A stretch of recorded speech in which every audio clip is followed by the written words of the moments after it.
હર હર મહાદેવ, હર હર મહાદેવ. ઓમ શાંતિ. એટલે આપણે સત્યનારાયણની કથા વર્ષોથી આપણે સત્યનારાયણની કથા કરતા આવી છે કે એમાં આપણા કામ ધારેલા થાય છે. ભગવાન કહેશે હું એના ભાવનાનું ભાડું આપું છું. જે કથા કરે એને કોઈ પણ માનતા રાખે છે, ખોટું નથી. પણ એક જલમ પૂરતો તેનો ભાવનાનો ભાડું આપે છે. અને ભગવાન ભણાવે છે ને એ સત્યુગમાં તમારો પાઠ આપે છે. દાનવમાલી દેવતા બનાવે છે.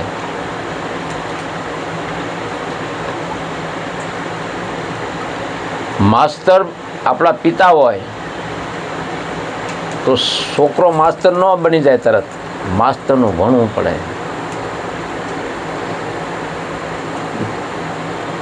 કેટલા વર્ષ ભણે છે ત્યારે એને નોકરી મળે છે.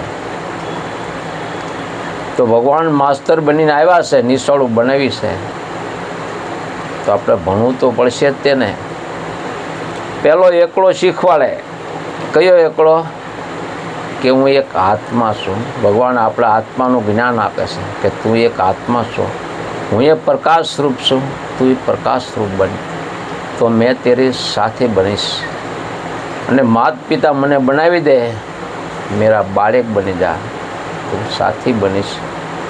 વિશ્વાસ, હિંમત અને યોગ અને જ્ઞાન, ચાર વસ્તુ પ્રેક્ટિકલ પાકું કરો તો અર્જુનને એને કેમ કૃષ્ણ ભગવાન હતા એમ સાથી બની જાય છે. આ વસ્તુ દેખાતી નથી, આપણા વિચાર દેખાતા નથી, પણ વિચાર આપણે મારી નાખે. આપણા રોગ નથી દેખાતા, રોગ પણ માણસને મારી નાખે છે.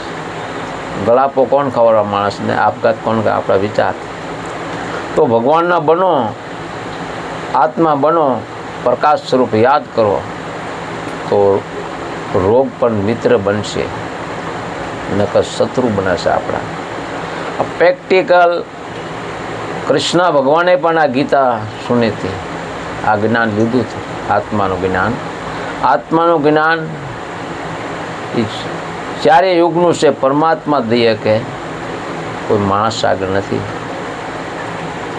સત્યુગ, ત્રેતાયુગ ને દ્વાપર ને કળયુગનું જ્ઞાન પોતે પરમાત્મા આપણા પિતા દઈએ કે દાનવમાલી દેવતા બને કે છે. દેવતાઓના ગુણ 16 કળા સંપૂર્ણ. એની કહાની જોડાવો. સત્યુગમાં 16 કળા સંપૂર્ણ દેવતા હતા. એ 1250 વર્ષ પછી 1250 દ્વાપરમાં ત્રેતાયુગમાં ગયા, રામ બન્યા. એ 1250, પછી દ્વાપર 1250, પછી કળયુગ 1250 અને સંગમ યુગમાં પરમાત્મા ભણાવે છે. આ 4 યુગનું જ્ઞાન છે. 3 લોકનું કહેતા ને કે 3 લોકનું જ્ઞાન જાણે એ મહાન દેવતા બન્યા. આ ભગવાનનું જ્ઞાન છે, અમારું કોઈ વસ્તુ નથી. ભગવાને એકદમ કીધું હતું કે હું 1000 ભુજાવાળો છું, કોઈની ધ્યાન નથી રાખતો હું, પણ મારી શક્તિ ધ્યાન રાખે છે. હું તો નિરાકાર છું. એ પણ નિરંકારી છે. કોઈ અહંકાર જિંદગીમાં નહીં કરવો. અહંકાર આપણે હાર ખવડાવે છે. કોઈ અહંકાર નહીં. આત્મા બની જાઓ તો તમારે મહેનત નહીં પડે. અને આત્મા નહીં બનો તો ક્યારેક આપણે દુઃખનો અનુભવ થાય છે. તો રણ મેદાન છે. વિચારોનું, રોગનું, અશાંતિનું, દુઃખનું આપણે અંદર ભક્તોને બધાને ખબર છે.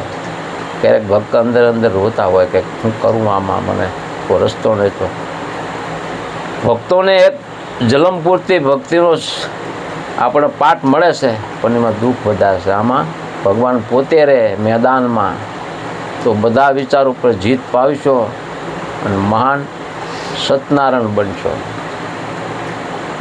કેમ કે આત્મા બનો તો આત્માના ગુણ બધા ગુણ દેવતાઓનો ગુણ આવી જાય આપણામાં. પણ યોગ કરવો પડે આત્મા બનીને. કેમ? પરમાત્માને યાદ કરતા શંકર ભગવાન